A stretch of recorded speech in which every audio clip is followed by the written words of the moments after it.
स्वागत है आप सभी लोगों का मेरे चैनल साइंस टू टेक्नोलॉजी में। मैं अनुपम विपुल आप सभी लोगों का स्वागत करता हूं आज के शो रॉकेट मंडे में। आज हम लोग बात करेंगे curse of solid rocket booster यानी कि एसआरबी के बारे में बात करते हैं। तो सबसे पहले समझिए एसआरबी है क्या। तो एसआरबी ये समझिए एक ऐसा सॉलिड रॉकेट बूस्टर सिस्टम है जो ऑलमोस्ट हर देश का स्पेस एजेंसी इसे इस्तेमाल करता है, चाहे वो इंडिया हो, चाहे अमेरिका हो, चाहे वो यूरोपियन यूनियन हो। घुमा फिरा के हर कोई इस्तेमाल करते हैं। और डिफेंस से मतलब यानी सॉलिड सॉलिड प्रोपेलेंट के बेसिस पे पूरा डिफेंस इंडस्ट्री चलता है। यानी कि मिसाइल में आप लिक्विड फ्यूल करके नहीं करने वाले। आईसीबीएम में भी जनरली सॉलिड ही होता है। कुछ कुछ आईसीबीएम जरूर हैं जो हाइपरगोलिक पे चलता है, लेकिन जनरली मेजोरिटी में अगर आप देखेंगे तो सॉलिड रखा जाता है। और जितने भी इंटरसेप्टर्स होते हैं यानी कि आईसीबीएम को काटने वाले, वो सब तो प्योर सॉलिड ही होना चाहिए, क्योंकि जितना जी फोर्स पे वो चलता है उतना में लिक्विड जा नहीं सकता। तो समझिए ये है जो काफ़ी यूज़ होता है। प्लस डिफेंस तो पूरी तरह से मिसाइल सब तो उसी पे ही चलता है। और इसमें ये फ़ायदा रहता है कि अगर आप लिक्विड पे ऐड कर देते हैं, जैसे ये हमारा GSLV Mark 3 है, उसके बगल में ऐड कर देते हैं तो ये उसका पावर बढ़ा देता है।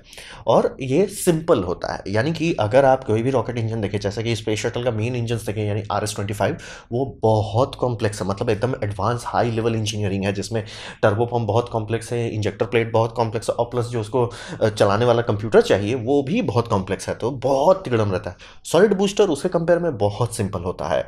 और इसमें बहुत सारा मल्टी कन्फिग्रेशन मिलता है जो इसरो को कुछ ज़्यादा ही पसंद है। मल्टी कन्फिग्रेशन का मतलब ये होगा कि आप रॉकेट बनाते हो, फिर उसमें दो जोड़े की नहीं, एक जोड़े, एक से काम चलता है, ठीक है, एक कर दे, दो जोड़ना है दो जोड़ दे, बड़ा जोड़ना है बड़ा जोड़ दे, छोटा जोड़ना है छोटा जोड़ दे। कन्फिग्रेशन खूब करना है, मतलब एक ही कोर लीजिए और उस पर खूब हर सही दीर्घई दंत से आप कर सकते हैं। मतलब जितना आपका सैटेलाइट का टनेज है उसके हिसाब से आप काम कर सकते हैं। तो एसआरबी ये सब जब काम करता है तो उसको मैं कर्स क्यों बोल रहा हूँ। कर्स ये समझिए कि ये कागज पे अगर आप इसको लिखते हैं तो सुनता है बहुत अच्छा है, मतलब सस्ते में बन जाएगा, सब चीज़ हो जाएगा बल्ले बल्ले। लेकिन रियल लाइफ में ये बहुत बड़ा खतरनाक सिचुएशन है। कारण ये है कि इससे आपका कोर का स्ट्रक्चर है, जैसे ये PSLV मैं कोर बता रहा हूँ, ये कोर को बनाना बहुत महंगा पड़ जाता है।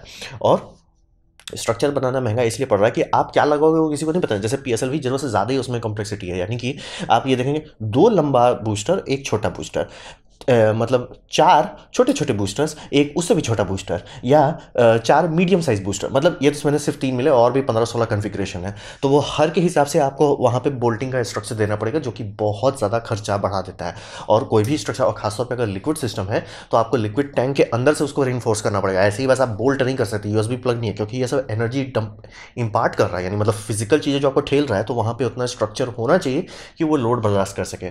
तो सुनने में बहुत अच्छा लगता है कि अरे सस्ता रॉकेट बना लेते हैं और जैसा डिमांड होगा उसके हिसाब से एसआरबी ऐड करते रहेंगे, लेकिन हकीकत में ना तो आपका ये सस्ता बनता है ना तो जल्दी हो पाता है, बहुत महंगा हो जाता है। और प्लस ये बहुत एक्सपेंसिव होता है। कारण ये है कि एसआरबी में जो चीज़ लग रहा है वो ज़्यादा महंगा नहीं है, मतलब इसमें जो केसिंग है, जो पाउडर है, वो सब महंगा नहीं है, लेकिन वो सबका लाइसेंस बहुत महंगा है। क्योंकि केसिंग तो नॉर्मल स्टील से भी बनाया जा सकता है, या एडवांस एल्यूमिनियम से, या कार्बन फाइबर कंपोजिट से, वो ज़्यादा तिगड़न वाली बात नहीं है। लेकिन मतलब एक्सप्लोसिव पाउडर हैंडल करने का लाइसेंस बहुत महंगा होता है किसी भी देश में, चाहे वो इंडिया हो चाहे अमेरिका हो, बहुत महंगा पड़ता है।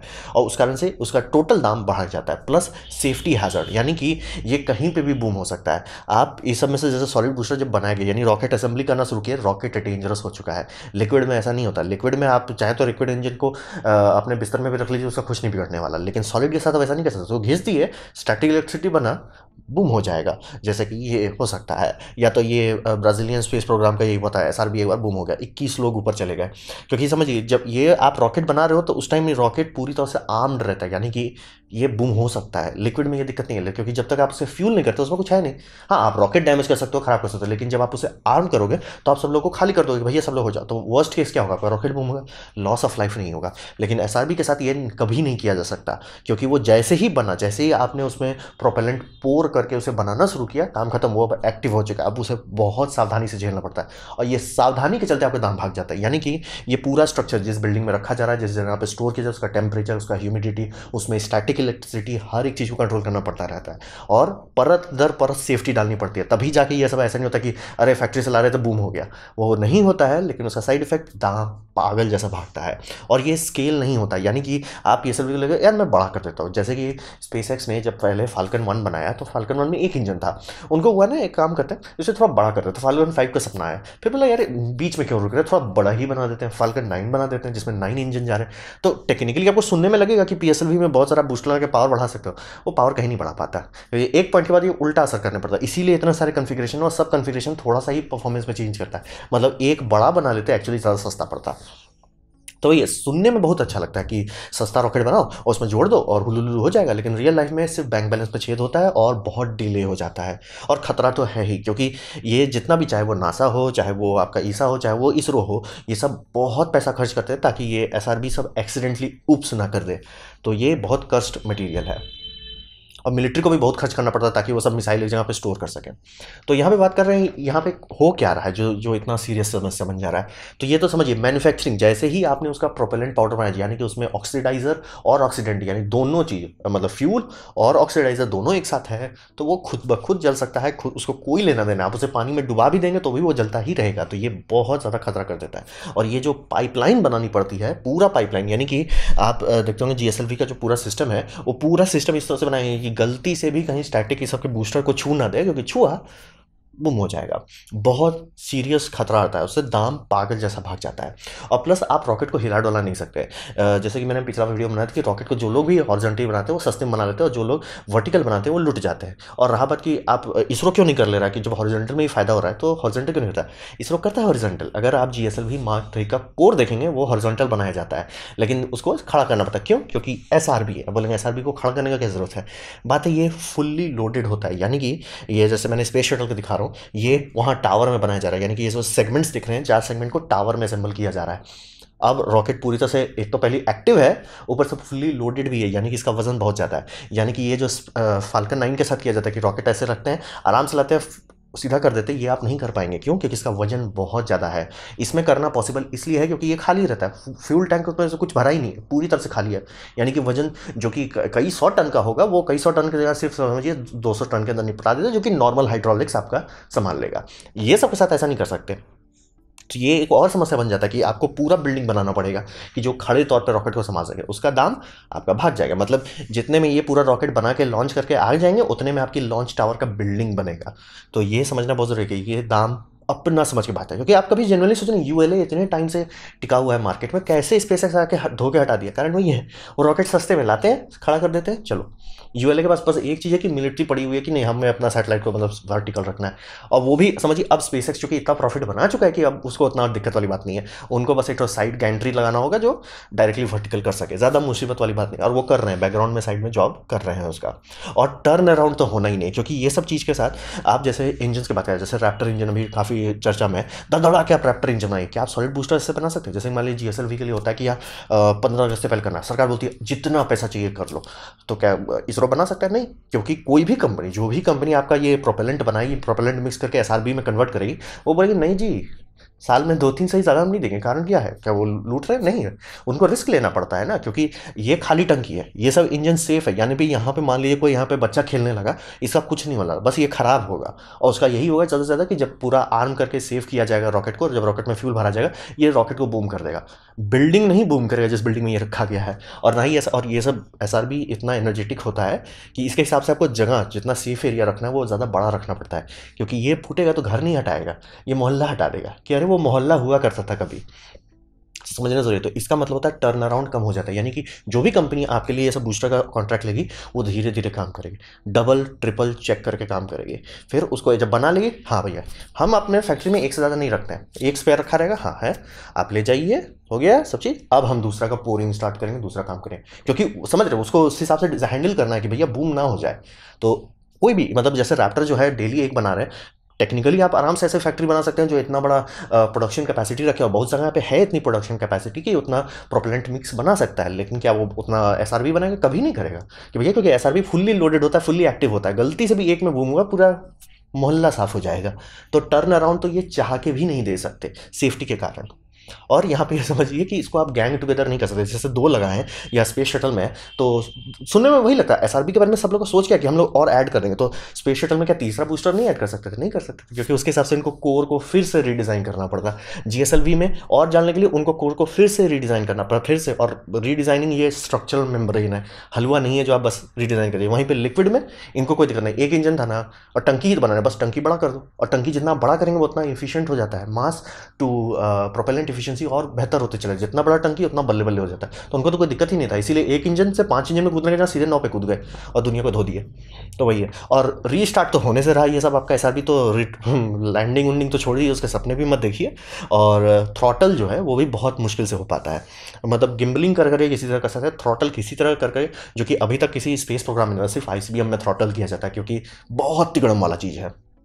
ऐसा नहीं कि नहीं किया जा सकता, लेकिन जनरली आइडिया ये रहता है कि ये सब फिक्स पावर पे चलेगा और सेंटर इंजन अपने आप को थ्रॉटल कम बेसी कर करके मैनेज करेगा। तो समझे, इसीलिए ये एक बुरा आइडिया है मैंड स्पेस प्रोग्राम के लिए। मैंड भी छोड़ती है, स्पेस प्रोग्राम के लिए बुरा आइडिया है कि क्योंकि पहली बात, जहाँ से वो बन गया वो खतरा हो गया। अब भैया हर चीज़ उसके हिसाब से आपको मैनेज करो। जैसे कि स्पेस शटल का ये जो बूस्टर्स के सेगमेंट्स होते हैं उनके लिए खास तरह का ट्रेन बनाया जाता था, और ट्रेन में ऐसा रहता कि कभी भी हो एक सेगमेंट का अगर आग लग जाता है तो दूसरे को ना लगाते। और पूरा रेलवे का एकदम स्टार्टिंग से, यहाँ से रेल चल रहा है, पूरा सेफ्टी सिक्योरिटी की कोई और ट्रेन अगल बगल नहीं आना चाहिए, सब चीज़ करना पड़ता है। उसका क्या होता है, दाम भाग जाता है। कागज़ में तो आपने लिखा कि अरे सिंपल बारूद है, सिंपल इंजन है, लेकिन जब उसका सेफ्टी खर्चे डालते हैं भैया, लिक्विड रॉकेट तो साइड में बन जाता है, फ्री का बन जाता है। यही स्पेसएक्स का यही बुद्धि था, जो मैं बोलता हुआ रहा हूँ ना कि इलॉन मस्क को समझ में आया कि पूरी दुनिया 1970 में रुकी हुई है। इन्होंने यही देखा कि कोई रॉकेट को ऐसे लेके सीधा नहीं कर, सिवाय रशिया का प्रोटॉन सिस्टम को लेके। और उन्होंने देख लिया कि अरे लिक्विड है, रॉकेट खाली, आराम से आप सीधा कर सकते हो, हम भी वही कर लेते हैं ना, खर्चा कम कर लेते हैं, फालतू का ही टॉल बिल्डिंग बनाना बहुत महंगा पड़ता है। तो इन्होंने बोला सस्ते में निपटा दिया। इसीलिए सॉलिड रॉकेट बूस्टर्स बहुत खराब आइडिया है स्पेस प्रोग्राम के लिए, खासतौर पे अगर आप बड़े सपने देखते हैं तो।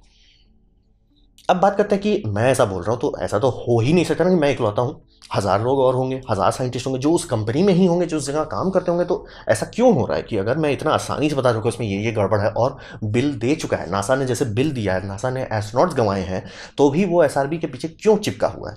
जब मतलब उसने तो मतलब बिल भी भर दिया कि भैया मेरा बिल बैंकरप्ट हो रहा है, मेरा देश का गवर्नमेंट मेरा बैंक अकाउंट काटने पे आ जा रहा है, और एस्ट्रोनॉट्स भी ऊपर हम भेज चुके हैं, तो क्यों हम कर रहे हैं इसको? तो हिसाब ये समझिए कि ये पुराने टाइम का सबसे बड़ा साइड इफेक्ट होता है ना कि जैसे मान ली कोई बूढ़ा गया है और मतलब शुरू का कुछ साल बहुत अच्छा परफॉर्मेंस किया, वो बार बार चिपक जाएगा उसी चीज पे, उसको चेंज नहीं करेगा। ये ह्यूमन ब्रेन का एक लिमिटेशन है, मतलब कि एक बार न्यूरल नेटवर्क पाथवे बन जाता है, वो चेंज नहीं होना चाहता है। मतलब ये आप में भी और मेरे में भी है। जैसे मैं अभी 30 के आसपास हूँ, तो मेरा न्यूरल फ्लेक्सिबिलिटी ज़्यादा रहता है। मैं ही 60 का हो जाऊँगा या 50 का ही होगा, तो मेरा अब चेंज होने का उतना इच्छा नहीं रहेगा। ये इंसानी बात है। बात वही रहता है कि एजेंसी को ये समझना पड़ता है कि बहुत ज़्यादा बूढ़े लोगों को मत रखो, क्योंकि वो रिजिड हो जाते हैं, अडाप्ट नहीं कर पाते, और ये बायोलॉजिकल फैक्ट है, इसको ना आप बदल सकते हैं ना मैं बदल सकता हूँ। तो साहब ये 1970s में ये सब काम करता है। जैसे ये डेल्टा 2 कुछ ज़्यादा नहीं रहे, मतलब नंबरिंग किया हुआ 6 7 3 4 5 6 7 8 ऐसे करके नंबरिंग किया गया। ये डेल्टा 2 है, ये डेल्टा 3 है, और ये इंडिया का ICBM है, ये रशिया का ICBM है। तो आप देख सकते हैं ये 1970 में काम करता था, एकदम सच बात है। और इसीलिए तो इसरो के पास सैटेलाइट लॉन्चिंग कैपेबिलिटी है। लेकिन वहीं तक अच्छा था, उस टाइम में लिक्विड रॉकेट्स का उतना डेवलपमेंट नहीं हुआ था, अंडरस्टैंडिंग उतनी थी ही नहीं, मतलब कुछ नहीं था। कोल्ड वॉर था, इसलिए बैंक बैलेंस अपना समझ के आ रहा था। कोल्ड वॉर खत्म हुआ, बैंक बैलेंस दोनों पार्टी का ठंडा हो गया। जैसे यूएसआर तो स्वाहा हो गया, और रशिया किसी तरह, रशिया के पास उतना बैलेंस नहीं है जितना स्पेस एक्स के पास है या नासा के पास है। तो रशिया भी ठंडा पड़ गया रिसर्च एंड डेवलपमेंट में। एक दो जो कैरी ओवर था कि मतलब ऑलमोस्ट कंप्लीट हो चुका, उसको कैरी ओवर करके कर लिए, लेकिन उसमें भी कोई बहुत वाव अंतर नहीं था। और फिर वहीं अगर आप USA देखिए तो USA ऑलमोस्ट ठंडा पड़ गया। जो रॉकेट पे रॉकेट बना रहे थे, ऐसा अरे जो रॉकेट है उसी को इफिशिएंट करो, ऑप्टिमाइज करो, कुछ कर नहीं रहे थे। यही इलॉन मस्क का था कि ये सब 1970 से आगे नहीं है। भले 1980 में काम हो रहा है, भले 1990 में हो रहा है, भले 2000 में हो रहा है, लेकिन डेवलपमेंट नहीं हो रहा है। मतलब वही समझिए कंट्रोल भी कर रहे थे। और बहुत सारे जो सप्लायर्स हैं, चाहे वो इंडिया में ही क्यों ना हो, चाहे वो आपका विदेश में हो, जनरली मिलिट्री हेरिटेज रहता है कि यानी कि जो आपको मतलब समझिए इसरो के लिए काम कर रहा होगा, चांसेस है कि वो DRDO को भी सप्लायर कर रहा होगा। तो बोला भैया मेरा ये तो ये लोग खरीद रहे हैं, आप ही खरीद लो, सस्ते में दे देता हूँ। तो ये कारण से थोड़ा और डिफिकल्ट बन जाता है, थोड़ा सा मतलब कॉन्फ्लिक्ट ऑफ इंटरेस्ट आ जाता है कि मिलिट्री वाला प्रोजेक्ट ही कैरी ओवर कर लिया जाता है। और फिर जो पाइपलाइन के बारे में मैं बात कर रहा हूँ कि आपको बारूद का पूरा, जैसे ये सब बारूद का सिस्टम आपको बनाना है, और इसके हिसाब से आप पूरा बनाओगे कि यहाँ पे फैक्ट्री बनेगी, यहाँ से उसका ट्रेन लिंक रहेगा, ये ट्रेन पे बिजली का वायर नहीं रहेगा, और इस ट्रेन को ट्रैक को कोई और इस्तेमाल करना। आपने उस पर बहुत खर्च किया है, और उसको आपको कई सारे यूनिट्स बेचने पड़ेगा, तब जाके ना उसका पैसा रिकवर होगा। तो जब आपने उतना पैसा अपना समझ के डाल दिया, प्लस उतने सारे एम्प्लॉय जो ऐसा सॉलिड रॉकेट बूस्टर का में काम करने के एक्सपर्ट हों, जो उनको समझ सकें, उसको हैंडलिंग कर सकें, उनके लिए भी तो आपको खर्चा देना ही पड़ेगा ना। तो उनसे भी तो आपको काम निकालना है। तो घूम फिर के फंस जाते हैं, जिसे हम लोग कहते हैं संकन कॉस्ट फैलेसी की। यार हमने 10 बिलियन तो खर्च कर ही दिया है, तो 12-13 बिलियन और डाल देते हैं। ये हो चुका है, ये सब हो चुका है संकन कॉस्ट फैलेसी के चलते। तो ये पाइपलाइन चेंज नहीं करना चाहते। और दूसरा एक अप्रोच होता है, एक मेंटल अप्रोच होता है, जो मैं बार बार बोलता हूँ फिलॉसफी का। तो फिलॉसफी है कि बाकी सारी कंपनी का, सारे गवर्नमेंट का, सारे घुमा फिरा के सब बड़े प्लेयर्स का ये था, if it ant broke don't fix it. मतलब काम कर रहा है ना, छेड़ो मत। और स्पेसएक्स का उल्टा था, if you are not failing you are not innovating enough. और इसी कारण से स्पेसएक्स सबसे आगे चल गया कि आप कुछ किए नहीं, मतलब 1970 में आप जो कर दिए वो बहुत बढ़िया बात था, बेमिसाल बात था, लेकिन उस एक होता है ना कि हम खूब दौड़े और यहाँ आके रुक गए। स्पेसएक्स देखा कि ठीक है, आप आगे थोड़ा आगे भी जा सकते हैं, आगे रोड है, आगे जा सकते हैं, वो जाना ही नहीं चाहते थे। यही बात पे स्पेसएक्स ने मतलब सबको चकमा मार दिया कि भैया आप लोग रुके रहो, आप लोग हुलुलु करो 1970 में, हम आते कि 2000 में रॉकेट कैसा बनाया जा सकता है। इसीलिए बाकी सब हम ये करेंगे वो करेंगे, अरे हमारा 100वां रॉकेट लैंडिंग हो चुका है। आप रॉकेट लॉन्च कीजिए, आप 100 रॉकेट लॉन्च करने में रो दीजिएगा, हम 100वां रॉकेट लैंडिंग कर चुके हैं। आइए हमारे पास आइएगा तब बात कीजिएगा, अभी आप हमारे पास आने लायक नहीं है। तो कारण वही है कि ये सब चीज़ मिला के सारी इंडस्ट्री को फंसा के रखा हुआ है। तो बात करते हैं भविष्य में क्या होने वाला है। तो हिसाब तो सीधा है कि प्राइवेट कंपनी से समझ गया कि भैया ऐसे तो काम नहीं चलेगा। स्पेसएक्स ने मतलब समझिए एक दरवाजा खोल दिया। सोच लीजिए जितने टाइम में स्पेस मतलब बाकी सब कंपनी डिज़ाइन बनाती है उतने में इनका एक्चुअल प्रोटोटाइप बन रहा है, रियल वर्ल्ड लर्निंग एक्सपीरियंस आ रहा है, पैसा लग रहा है लेकिन रियल वर्ल्ड एक्सपीरियंस आ रहा है, और कहीं पर भी सॉलिड नहीं छू रहे हैं। सॉलिड सिर्फ इमरजेंसी एस्केप सिस्टम के लिए डालना हो तो डाल देंगे, लेकिन उसके सिवा कहीं नहीं छू रहा है। वहाँ पे वो सूट करता है लेकिन बाकी कहीं एकदम नहीं। और प्लस आप कहोगे कि उसमें खतरा नहीं है, हाँ है, लेकिन वो छोटा है। मतलब सॉलिड रॉकेट बूस्टर का जो जितना कैपेसिटी होता है इमरजेंसी एस्केप सिस्टम का वो कम होता है, तभी तो वो सिर्फ कैप्सूल खींच पाता है। अगर उसमें ज़्यादा पावर होता तो पूरा रॉकेट ही चला देता, वो तो नहीं होता ना। तो इसीलिए उसमें बूम हो सकता है, आपका लॉन्च पैड उड़ा सकता है, काफ़ी लोगों की जान भी ले जा सकती है, लेकिन वो ऐसा नहीं हो कि मोहल्ला साफ कर दे।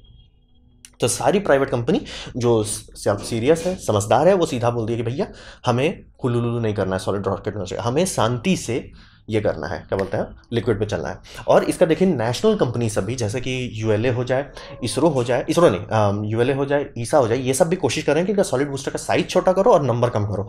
तो वो जो शुरू में आइडिया था ना कि 15-16 कन्फिग्रेशन बनाना, नहीं, कम से कम। तो ईसा का जो अब बूस्टर आप देखेंगे नए वाले वेरिएंट में लगाया जाएगा, वो बूस्टर छोटा है और सिर्फ 2 ऑप्शन दे रहा है कि भैया 2 बूस्टर लगे या 4 लगे, हुलुलुलु नहीं करना, एकदम कम कर रहे हैं।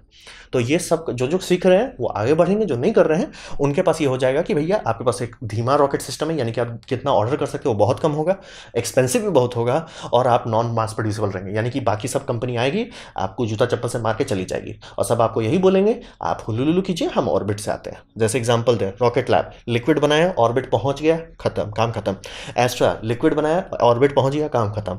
फायरफ्लाई ये तो ऑलमोस्ट समझिए पीएसएलवी के साइज का ही रॉकेट है, मतलब टनेज के हिसाब से। ये लॉन्च कर दिया और इनका साल भी ज़्यादा नहीं हुआ, ये लॉन्च कर दिया रॉकेट। मतलब रॉकेट ऑर्बिट नहीं गया, ये हो गया था, मतलब 2 इंजन का फेलियर, 2 या एक का फेलियर हो गया था, तो इन्होंने ये कर दिया, मतलब हो गया। लेकिन इतने टाइम से समझिए ये कंपनी इंडिया का स्मॉल सैटेलाइट लॉन्च व्हीकल के बाद बना था। स्मॉल सैटेलाइट लॉन्च व्हीकल की बात कर रहे थे, नहीं, कंपनी बोली हम कंपनी बनाते हैं, उसको एस्टेब्लिश करते हैं, रजिस्टर करते हैं, लोगों को जोड़ते हैं, बना दिया और ट्रायल रन पे चल रहा है। स्पेसएक्स तो जिस स्पीड पर चल रहा है, मतलब बोलना ही नहीं, डिस्कशन ही नहीं, बाकी सब हुलुलुलु, हम आते हैं। तो ये समझना बेहद जरूरी है कि जो भी कंट्री स्पेस प्रोग्राम को सीरियसली करना चाहती है उनको उस हर लोगों को हटाना पड़ेगा जो पढ़ा है। सर एक काम करते हैं, इसमें सॉलिड बूस्टर डाल देते हैं, देखो उधर दरवाजा, निकल जाओ, ये देश तुमको अफोर्ड नहीं कर सकता। और जो लोग ऐसा नहीं करेंगे, राम राम सत्य है, आप करते रह जाओगे, बोलोगे कि काश हमारी भी कंपनी ऐसा कुछ कर लेती। ये 5 साल में ऑर्बिट पहुंच गए, ये जनाब जी रियूजेबल पे चल रहे हैं, और ये जिस स्पीड से चल रही है तो मुझे डरावना लग रहा है भाई कि आप पहला टेस्टिंग आपका क्या, नहीं हम सीधे ऑर्बिट जाने की कोशिश कर रहे हैं। इनको भी पता था कि नहीं जाने वाले हैं, कुछ ना कुछ खराब हो जाता है, लेकिन ये दिखाना एटीट्यूड कि भाई मैं रॉकेट लॉन्च का सारा सेटअप कर चुका हूँ, और लॉन्च हो गया, लॉन्च सक्सेसफुल था। इनका बस ये था कि जो इलेक्ट्रिकल फेलियर हुआ, और ये होता है, ये कॉमन चीज़, ये होता है, सॉलिड बूस्टर्स भी बूम हो जाते हैं, ये कॉमन चीज़ है कि फेलियर होता है। लेकिन आप फेलियर सीखोगे कैसे, जब आप फेलियर से गुजरोगे, तो फेलियर से तो इतना स्पीड से गुजर गए।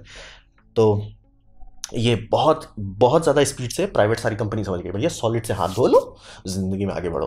और जो जो गवर्नमेंटल एजेंसी के नहीं नहीं हम सॉलिड इस्तेमाल करेंगे ही, करते रहो, सिर पिटते रहो, उसके बाद आप ही का तो नुकसान है, मेरा क्या जा रहा है। तो ये था मेरा प्रेजेंटेशन कि सॉलिड रॉकेट बूस्टर्स क्यों इतने बुरे श्राप हैं स्पेस एजेंसी के लिए। उम्मीद करता हूँ कि आपको अच्छा लगा, कुछ सीखने मिला, कुछ समझ में हो। अगर ऐसा है लाइक कर दें, दोस्तों के शेयर कर दें, उससे मेरा काफ़ी भला होगा। नहीं अच्छा लगा, नहीं पसंद आया, कोई बात नहीं, आप डिसलाइक दबा सकते हैं। मैं कहूँ डिसलाइक 2 बार दबाएं या 3 बार, आपकी मर्जी। मैं आपसे कहूँगा कमेंट लिखे, मैं हर कमेंट को पढ़ने की कोशिश करता हूँ। आपसे कहूँगा सब्सक्राइब कीजिए, बेल दबाइए अगर आप फ्री हैं तो। आपने मेरा वीडियो देखा, जानकर मुझे बहुत खुशी हुई। धन्यवाद।